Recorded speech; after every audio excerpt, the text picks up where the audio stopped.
Disiarkan serentak oleh jejaring radio publik daerah seluruh Indonesia, Lembaga Penyiaran Publik Lokal LPPL Indonesia, anggota Indonesia Persada ID. Berita Indonesia Live merangkum berita-berita teraktual dari berbagai daerah di tanah air, ekonomi, politik, pemerintahan, sosial, pariwisata, dan budaya. Bisa Anda simak setiap Senin hingga Jumat jam 9 pagi dan jam 2 sore waktu Indonesia Barat, jam 10 pagi dan jam 5 sore waktu Indonesia Tengah, jam 11 siang dan jam 6 sore waktu Indonesia Timur. Persembahan Persatuan Radio TV Publik Daerah seluruh Indonesia, Indonesia Persada ID, untuk menyiarkan baik.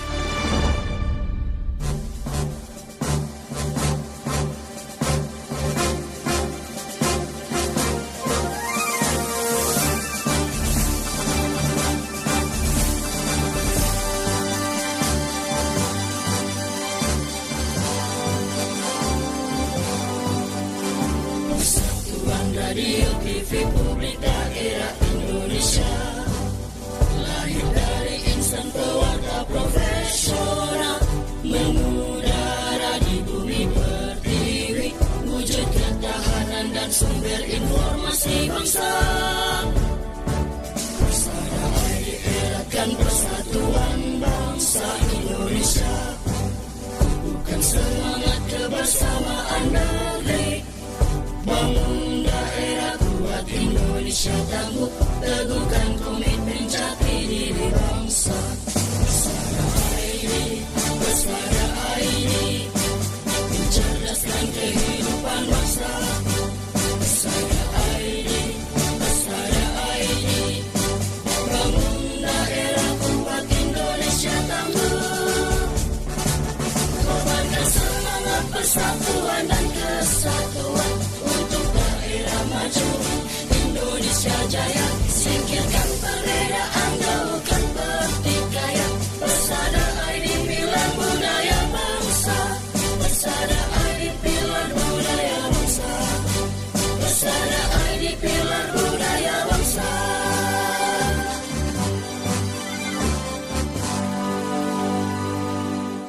Halo, Assalamualaikum, selamat siang pendengar LPPL seluruh Indonesia. Kita berjumpa dalam Berita Indonesia Live bersama saya Aura Sita dari Jateng Radio yang akan merangkum seluruh informasi dari tanah air edisi Senin 9 Maret 2026. Berita Indonesia Live merangkum seluruh berita teraktual dari penjuru tanah air yang dikemas secara lugas, inspiratif, variatif, dan edukatif. Memasuki sesi yang pertama pendengar, kita akan mengawali kabar dari LPPL Lansek Mani FM Kabupaten Sijunjung, Sumatera Barat dengan berita langkah strategis Pemkab Sijunjung, Bupati kukuhkan 4 camat dan Ketua TP PKK Kecamatan secara serentak. Selengkapnya akan disampaikan oleh rekan reporter Romi Yeni.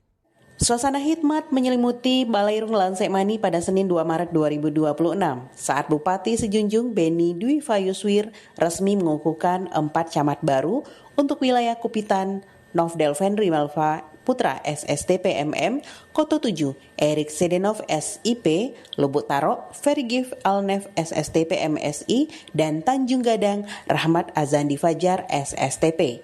Dalam arahannya, Bupati menegaskan bahwa jabatan camat di tahun 2026 ini bukan sekedar tugas administratif, melainkan amanah kepemimpinan yang menuntut kepekaan tinggi.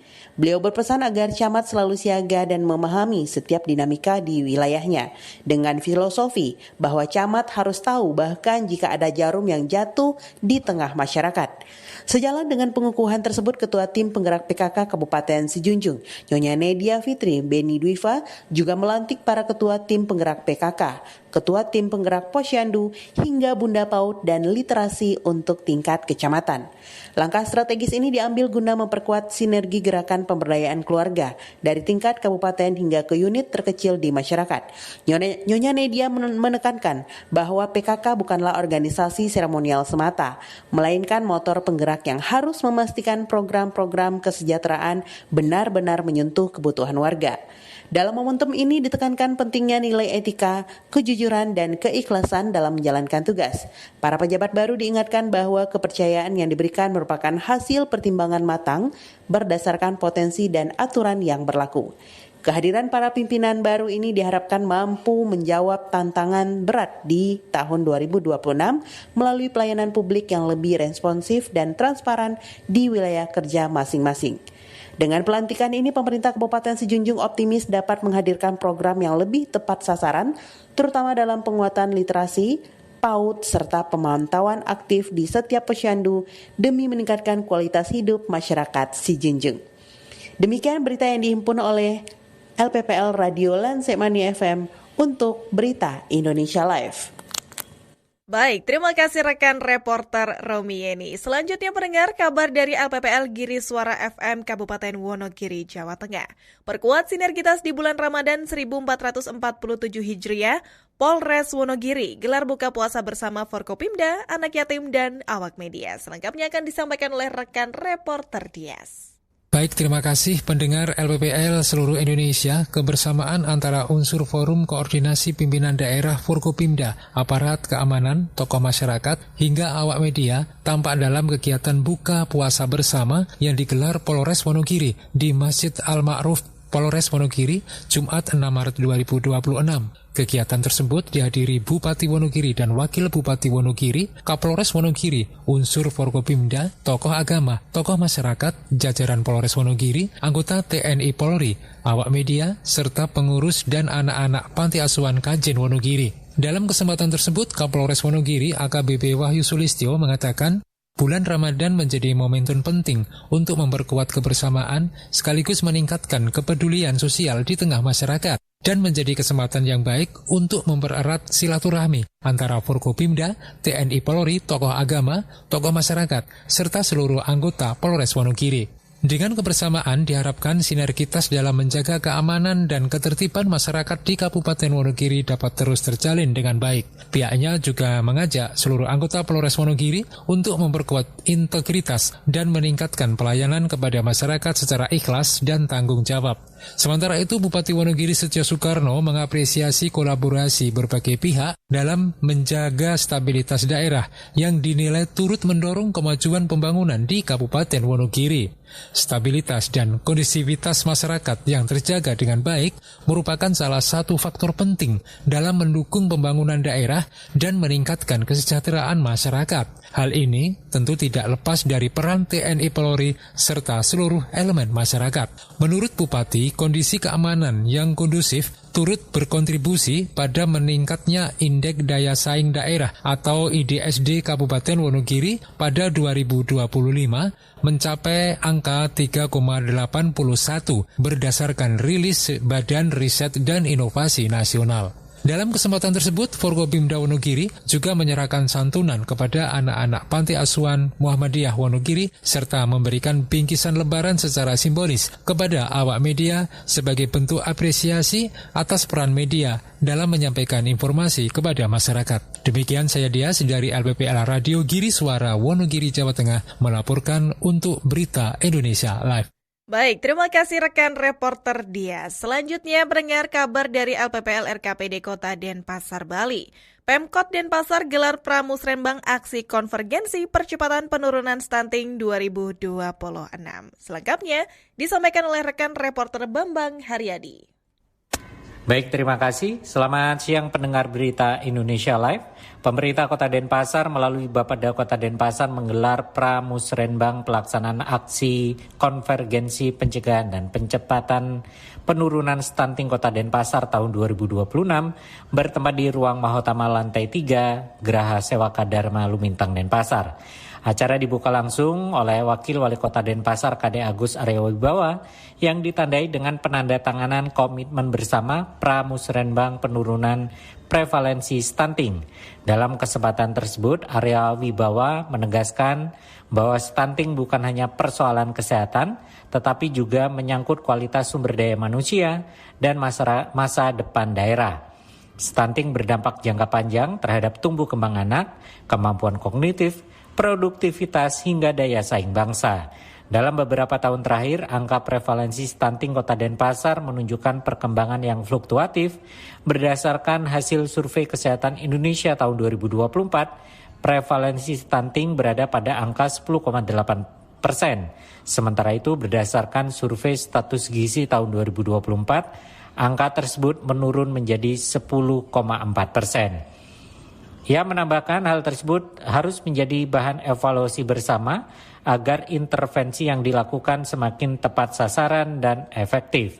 Upaya percepatan penurunan stunting di Kota Denpasar telah diperkuat melalui Peraturan Wali Kota Denpasar Nomor 69 Tahun 2021 tentang percepatan penurunan stunting yang terintegrasi dalam dokumen perencanaan pembangunan daerah serta selaras dengan tema pembangunan Kota Denpasar tahun 2027, yakni peningkatan kualitas daya saing SDM serta inovasi pelayanan publik berbasis budaya melalui transformasi digital menuju Denpasar maju.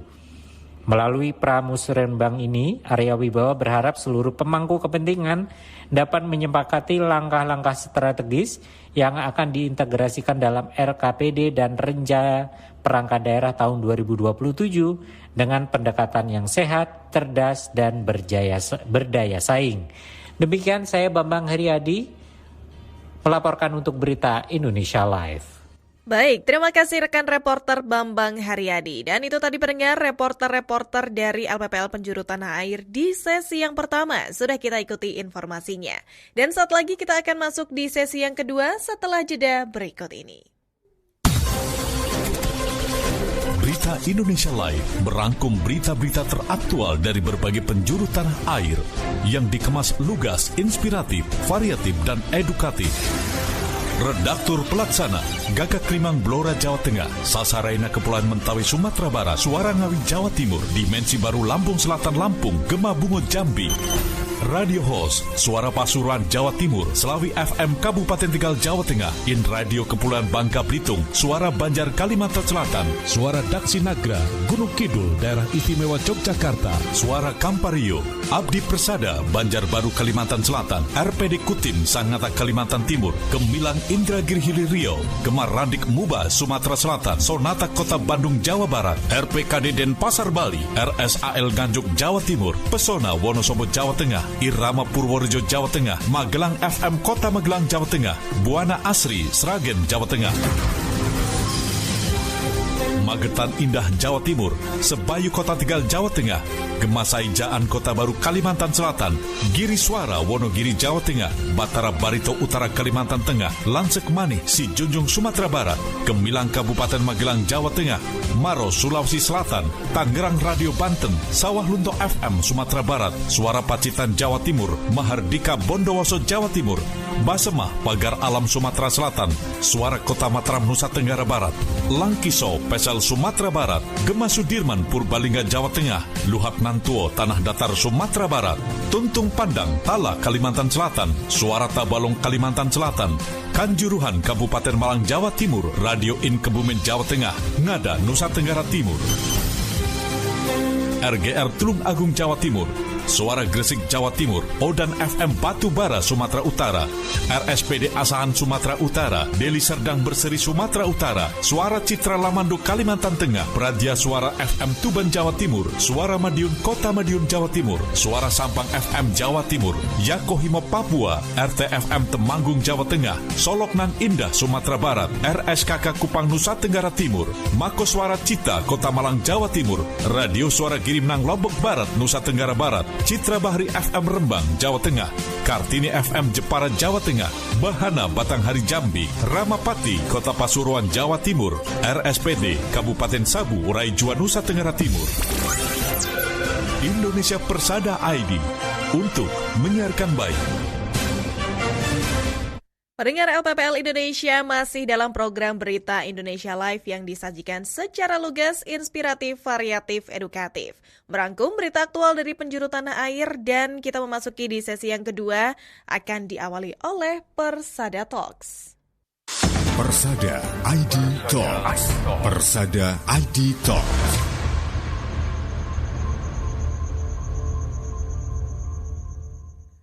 Persada Talks edisi hari ini pendengar berkesempatan berbincang bersama dengan Ibu Emma Rahmawati selaku Kepala Dinas DP3AP 2KB Provinsi Jawa Tengah. Untuk mengetahui tanggapan DP3AP 2KB mengenai Permen Nomor 9 Tahun 2026 turunan PP Tunas. Selengkapnya mari kita simak Persada Talks berikut ini.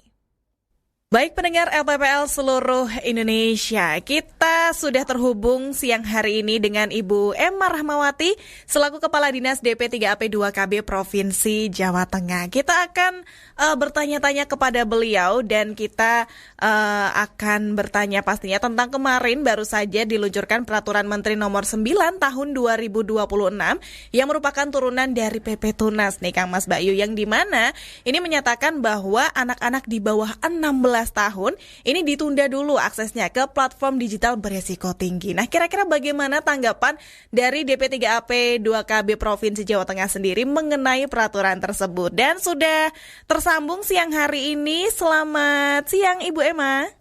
Siang Mbak, Assalamualaikum warahmatullahi wabarakatuh. Selamat berpuasa seluruh pendengar radio. Apa namanya Mbak? Jawa Tengah apa? Seluruh Indonesia Ibu. Ya, seluruh Indonesia ya? Yes. Ya, seluruh Indonesia. Oke. Terima kasih Ibu Emma. Nah, mungkin bisa langsung saja Ibu, ya ini saya mohon izin. Ini ingin bertanya mungkin mengenai tanggapan dari DP3AP 2KB Jawa Tengah sendiri nih Ibu terhadap kemarin Peraturan Menteri Nomor 9 Tahun 2026 yang sudah diluncurkan ya Ibu. Ini yang menunda akses akun anak di bawah 16 tahun untuk platform digital beresiko tinggi. Nah, ini kira-kira sejauh mana sih Bu kebijakan ini tuh bisa memperkuat perlindungan anak di ruang digital? Ya, jadi tentu pertama kami menyambut baik dan sangat baik tentu dengan kebijakan pemerintah tentang PP Tunas atau Peraturan Pemerintah Nomor 17 tentang tata kelola penyelenggaraan sistem elektronik dalam perlindungan anak. Ini saya sangat senang sekali Mbak, karena kejahatan yang berkaitan dengan digital untuk di ruang digital terhadap anak itu semakin meningkat. Kita tahu kemarin yang kasus SMA 11 itu ya, kemudian juga masih banyak lagi lah yang mungkin online grooming dan sebagainya itu mulai banyak terjadi, sehingga memang sementara mungkin tidak semua orang tua mampu membuat kebijakan internal di dalam rumahnya bagaimana mendisiplinkan anak-anak menggunakan digitalnya. Nah, ini yang sehingga kemudian negara merasa harus untuk mengatur ruang privat bagi keluarga-keluarga yang mungkin tidak mampu untuk mendisiplinkan anaknya kapan menggunakan digital, bagaimana menggunakan digital. Jadi kayak gitu Mbak. Jadi kami sangat menyambut baik gitu. Oke, baik. Nah, berarti untuk nantinya ketika peraturan menteri ini diimplementasikan seperti itu ya Ibu ya, ini kan pasti ada tantangan atau dampak gitu ya. Mungkin sudah DP3AP 2KB ini prediksi akan muncul, entah itu untuk anak, keluarga, dan juga sekolah terkait pembatasan akses ini gitu ya Bu ya. Nah, ini terus gimana sih Bu peran orang tua dan juga sekolah ini dalam mendukung implementasinya ini seperti apa? Ya, kita terus mensosialisasikan Mbak. Jadi kemarin forum anak-anak forum anak kita Jawa Tengah itu bahkan sudah membuat bentuk sosialisasi selain melalui media sosial, juga dia menyusun komik gitu ya, menerjemahkan PP Tunas ini dalam bahasa anak-anak. Mereka bahkan sudah melakukan itu gitu untuk disosialisasikan kepada seluruh teman-temannya. Nah, sehingga apapun yang terjadi tentu orang tua dan sekolah juga harus mendukung. Kan nanti juga akan dipilah ya Mbak ya. Kan itu kan nanti misalnya prakteknya kan katanya nih ya.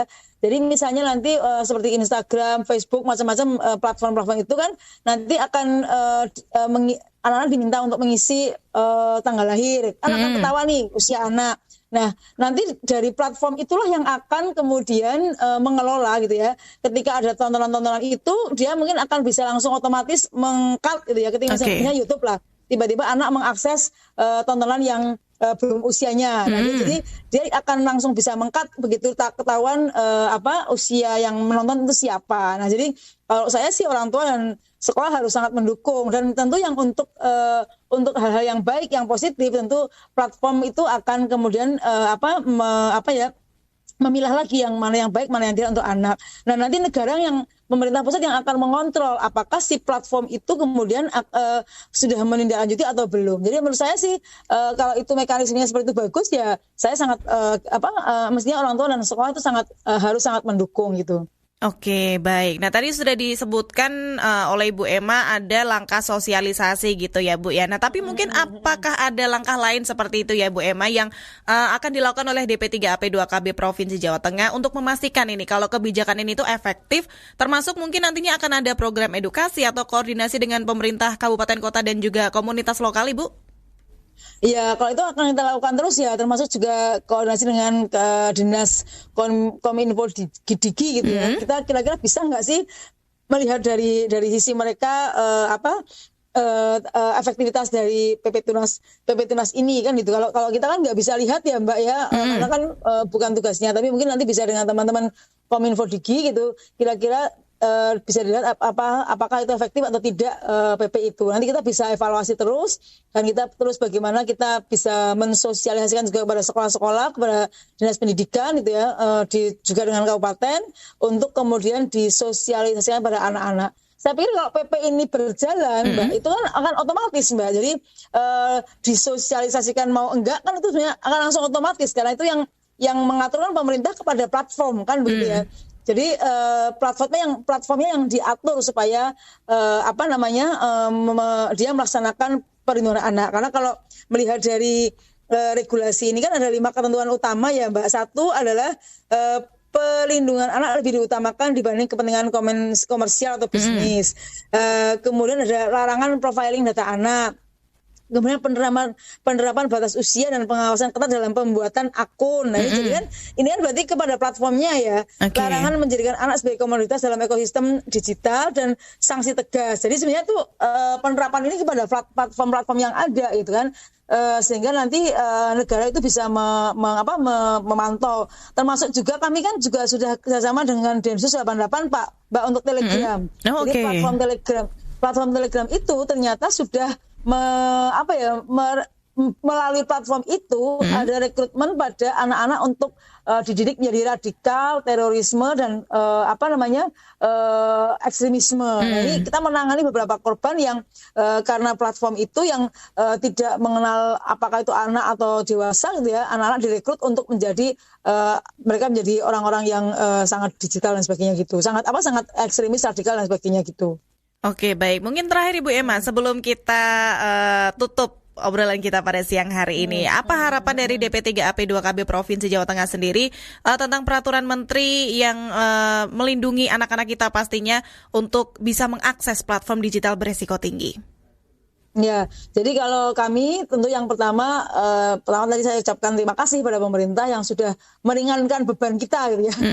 Bagaimana mendorong supaya keluarga itu aware terhadap penggunaan digital bagi anak-anak. Yang kedua, kami akan melakukan sosialisasi pada orang tua gitu apapun karena kan platform itu kan juga cepat ya Mbak bertumbuhnya ya Mbak ya, sangat cepat gitu loh kan, yang sudah mainstream aja tapi kan sangat cepat bertumbuhnya, sehingga kami ingin mendorong para orang tua gitu, menyuruhkan para orang tua, ayo kita semua para orang tua menjadi cerdas terhadap penggunaan digital dan bagaimana menerapkan disiplin efektif untuk anak-anak dalam penggunaan digital. Kemudian kepada sekolah juga mohon untuk juga di dalam penggunaan PR atau pekerjaan-pekerjaan sekolahan itu ya selektif dalam penggunaan platform digitalnya. Jadi supaya anak-anak juga tidak terlalu bebas menggunakan semua platform digital. Jadi itu yang akan kita lakukan dan tentu kami kerjasama dengan Dinas Kominfo Digi.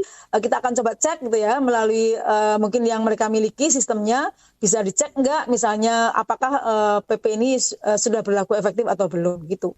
Oke, baik kalau begitu. Terima kasih Bu Emma untuk waktunya pada siang hari ini. Sudah menyempatkan waktunya untuk bisa sharing bersama pendengar LPPL seluruh Indonesia. Sehat selalu Ibu Emma, selamat siang. Terima kasih. Selamat melanjutkan aktivitas. Terima kasih Mbak. Dan itu tadi pendengar LPPL seluruh Indonesia dan kita kembali dalam Berita Indonesia Live. Demikian pendengar sesi Persada Talks hari ini dan setelah ini kita akan kembali menyimak informasi yang akan disampaikan oleh para reporter handal dalam Berita Indonesia Live.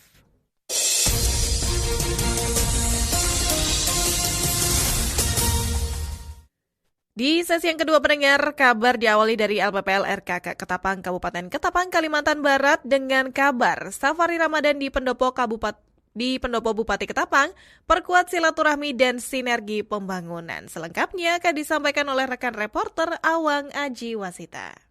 Terima kasih.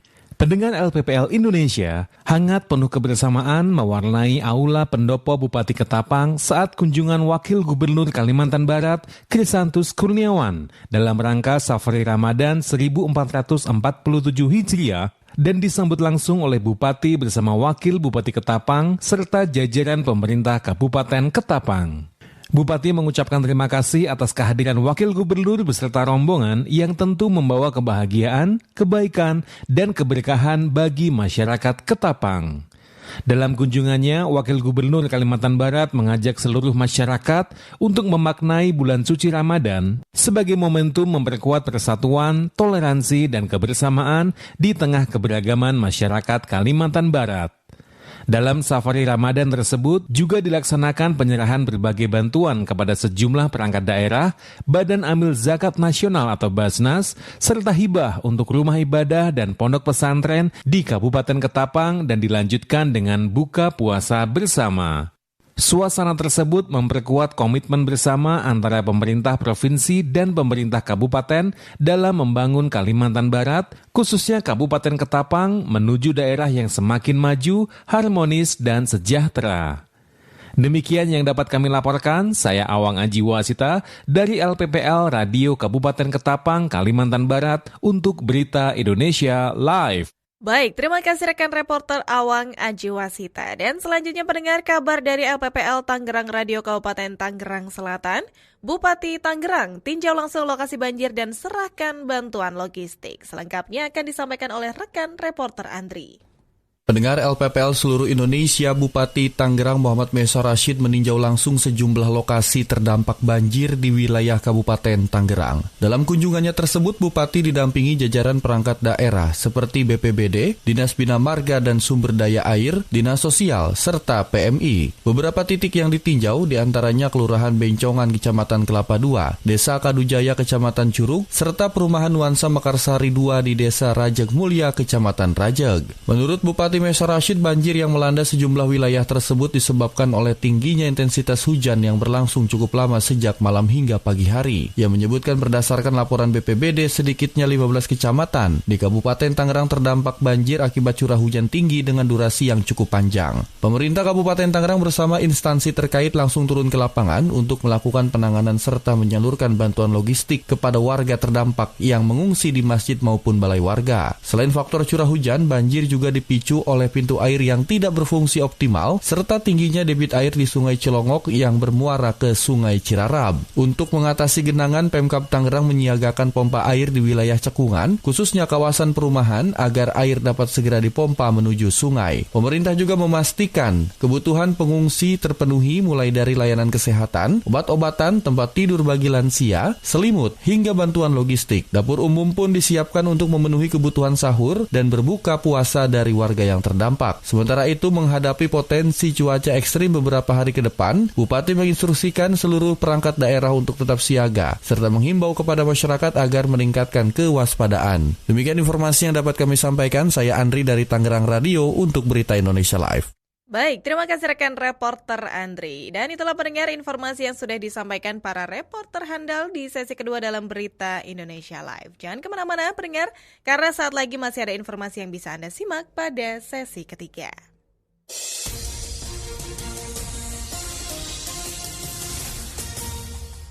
Memasuki sesi ketiga, kita akan menyimak laporan khusus dari ruang redaksi Berita Indonesia Live dengan kabar Menteri Koordinator Pemberdayaan Masyarakat mendorong pengembangan model pasar 1001 malam bagi para pelaku UMKM. Selengkapnya akan disampaikan oleh rekan redaktur Aan Kasianto.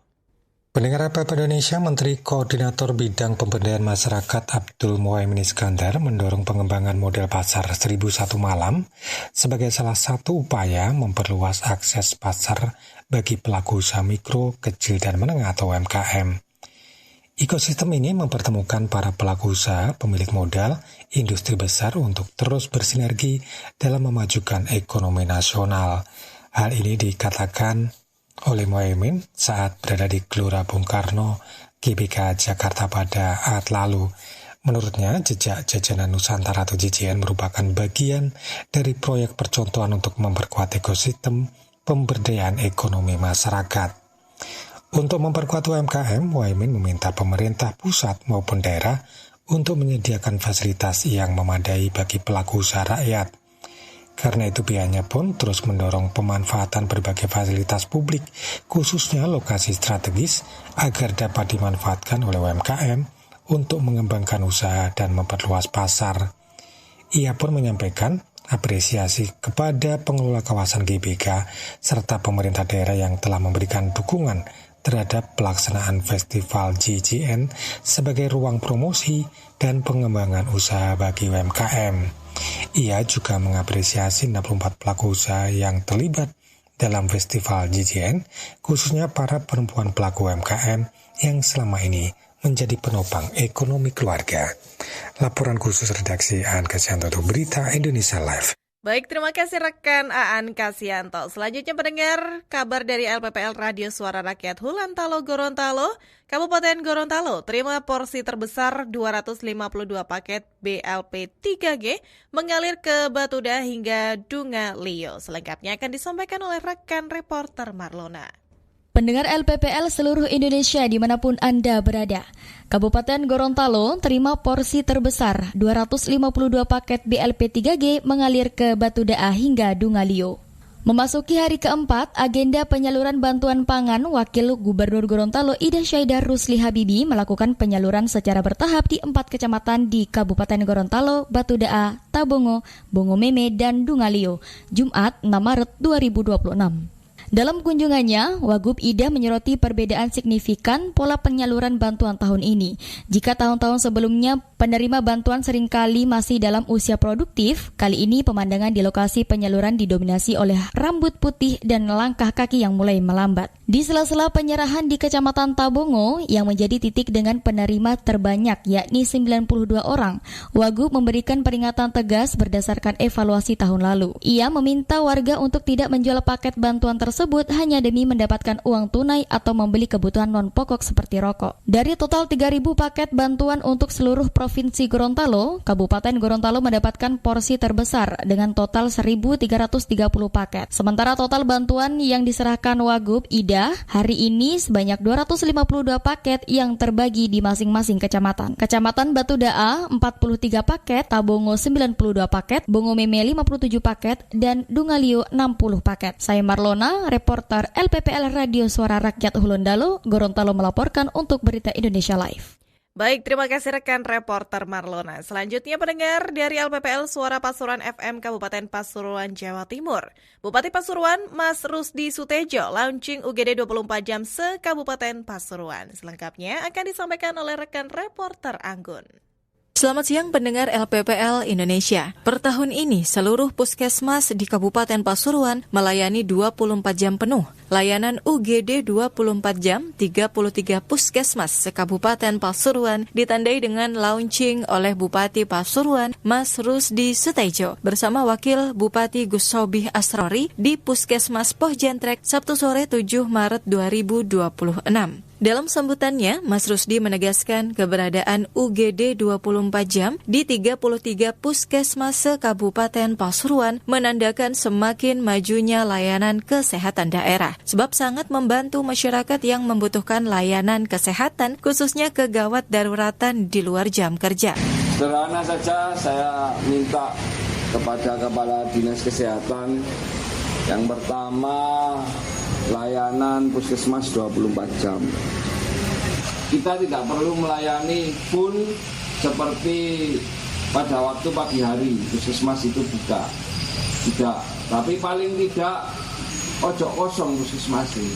Sementara itu, Kepala Dinas Kesehatan Daerah, Pengendalian Penduduk dan Keluarga Berencana Kabupaten Pasuruan, Dr. Arma Rosalina menjelaskan, hadirnya UGD 24 jam merupakan arahan Bupati Rusdi Sutejo dan menjadi bagian dari 33 program prioritas pembangunan daerah Kabupaten Pasuruan. Sebagai gerbang utama dalam memastikan akses pertolongan medis segera dan tersedia setiap saat. Prakteknya UGD 24 jam didukung tenaga medis dan tenaga kesehatan yang memiliki kompetensi dapat memberikan pelayanan terbaik kepada masyarakat di masing-masing wilayah puskesmas. Saya Anggun mengabarkan untuk Berita Indonesia Live. Baik, terima kasih rekan reporter Anggun. Selanjutnya pendengar memasuki 1 tahun kepemimpinannya bersama Wakil Gubernur Hasnur Riyadi Sulaiman, Gubernur Kalimantan Selatan Muhyiddin, ajak seluruh lapisan masyarakat memperkuat sinergi untuk pembangunan ke depan.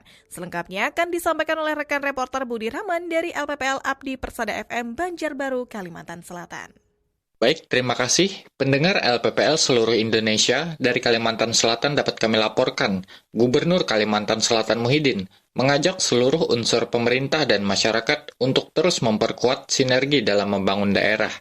Ajakan tersebut disampaikan saat kegiatan buka puasa bersama yang digelar di Rumah Dinas Wakil Gubernur Kalimantan Selatan di Banjarmasin pada Minggu malam 8 Maret 2026. Gubernur mengatakan momentum Ramadan dimaknai sebagai waktu yang tepat untuk mempererat kebersamaan sekaligus memperkuat komitmen dalam menjalankan amanah pemerintahan. Gubernur juga berharap seluruh jajaran pemerintah daerah terus terbuka terhadap berbagai masukan dan saran dari masyarakat demi mendorong kemajuan pembangunan di Kalimantan Selatan. Selama kurang lebih 1 tahun memimpin pemerintahan bersama Wakil Gubernur Hasnur Riyadi Sulaiman, berbagai program pembangunan yang tertuang dalam visi dan misi pemerintah daerah disebut mulai berjalan secara bertahap. Sejumlah rencana pembangunan infrastruktur juga tengah dipersiapkan, termasuk pengembangan dan pelebaran jalan untuk mengurangi kemacetan menuju wilayah Binuang. Pemerintah provinsi juga menyiapkan langkah pembebasan lahan sebagai bagian dari upaya mempercepat realisasi pembangunan tersebut. Kegiatan buka puasa bersama ini turut dihadiri sejumlah pejabat daerah, tokoh masyarakat, serta para undangan lainnya. Acara juga diisi dengan tausiah keagamaan, doa bersama, dan dilanjutkan dengan berbuka puasa dalam suasana kebersamaan Ramadan. Demikian yang dapat saya laporkan. Saya Budi Rahman dari LPPL Abdi Persada FM Banjarbaru, Kalimantan Selatan, melaporkan untuk Berita Indonesia Live. Terima kasih. Dan selanjutnya, pendengar kabar dari LPPL Selawi FM Kabupaten Tegal, Jawa Tengah. Dengan kabar guna alihkan aktivitas negatif anak muda selama bulan puasa Ramadan, Polres Tegal gelar cokoran sehat bersama Polres Tegal. Selengkapnya akan disampaikan oleh rekan reporter Hendro LD. Terima kasih. Baik, pendengar LPPL di seluruh tanah air dari Selawi Kabupaten Tegal, saya mengabarkan guna mengalihkan anak-anak muda dari aktivitas negatif seperti tawuran maupun balapan liar selama bulan puasa Ramadan, Polres Tegal mengadakan cokoran sehat bersama Polres Tegal atau lomba lari cepat 100 meter tanpa alas kaki yang tengah populer di kalangan anak muda pada hari Jumat malam Sabtu 6 Maret 2026 lalu di alun-alun Hagawana Selawi, Kabupaten Tegal. Kegiatan ini diikuti sebanyak 48 pelajar yang mengambil bagian dalam kegiatan ini. Mereka terbagi dalam 6 kategori berdasarkan berat badan serta 1 kelas khusus perempuan. Kapolres Tegal AKBP Bayu Prasatyo yang didampingi jajaran Polres Tegal turun langsung ke lintasan untuk laga eksebisi melawan salah satu peserta pelajar. Dengan telanjang kaki, Kapolres mencoba merasakan langsung sensasi berlari cepat di lintasan malam alun-alun Selawi. Alun-alun Hagawana Selawi Kabupaten Tegal yang biasanya mulai sepi menjelang pukul 22 waktu Indonesia Barat, malam itu suasananya berbeda. Ratusan pelajar berkumpul di lintasan sederhana yang dibuat di tengah keramaian warga, dan sorak-sorai penonton pun pecah setiap kali pelari melesat cepat menembus garis finish. Kapolres Tegal AKBP Bayu Prasatyo mengatakan fenomena cokoran kini sedang digandrungi pelajar dan anak muda. Dan menurutnya kegiatan tersebut memiliki sisi positif jika diarahkan dengan baik. Saya harapkan kegiatan-kegiatan positif ini bisa terus dilaksanakan, terus dikembangkan, ya. Jaga kesehatan, dan yang paling utama saya mengajak pada adik sekalian untuk ayo bersama-sama kita jaga kabupaten tercinta kita ini, Kabupaten Tegal, untuk bisa selalu aman, tentram, dan nyaman. Setuju? Setuju. Cokoran ini bisa menjadi kegiatan yang menyehatkan sekaligus mengalihkan anak-anak muda dari aktivitas negatif seperti tawuran maupun balapan liar. Dan ide kegiatan ini muncul setelah melihat fenomena lomba cokoran di media sosial yang sering digelar menjelang sahur dan dipadati banyak penonton. Dan pihaknya melihat potensi ini bisa diarahkan menjadi acara yang lebih positif dan tertib. Demikian pendengar, saya Hendro LD. Baik, terima kasih rekan reporter Hendro LD. Dan demikian pendengar LPPL Indonesia, berita-berita dari tanah air yang tersaji hari ini. Akhirnya saya Aura Sita dari Jateng Radio sebagai radio host pamit undur diri. Terima kasih untuk kebersamaannya dan kita berjumpa di esok hari. Wassalamualaikum warahmatullahi wabarakatuh.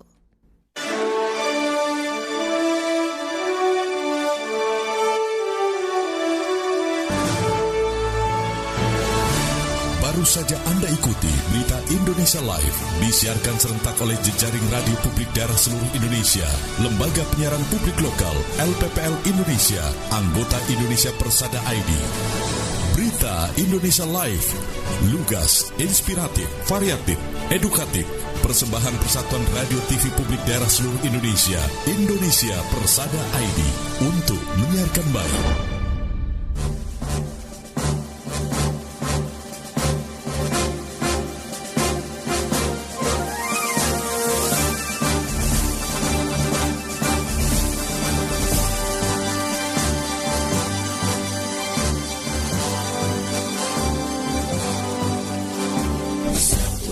Radio TV Publik Daerah Indonesia, lahir dari insan keluarga profesional, mengudara di bumi pertiwi, wujud ketahanan dan sumber informasi bangsa.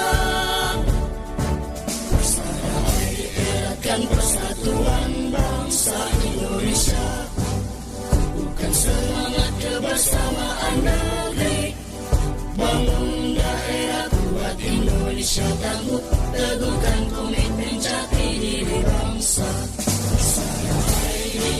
Persada ID, mencerdaskan kehidupan bangsa. Persada ID, bangun daerah kuat Indonesia tangguh, kobarkan semangat persatuan dan kesatuan. Maju Indonesia jaya, singkir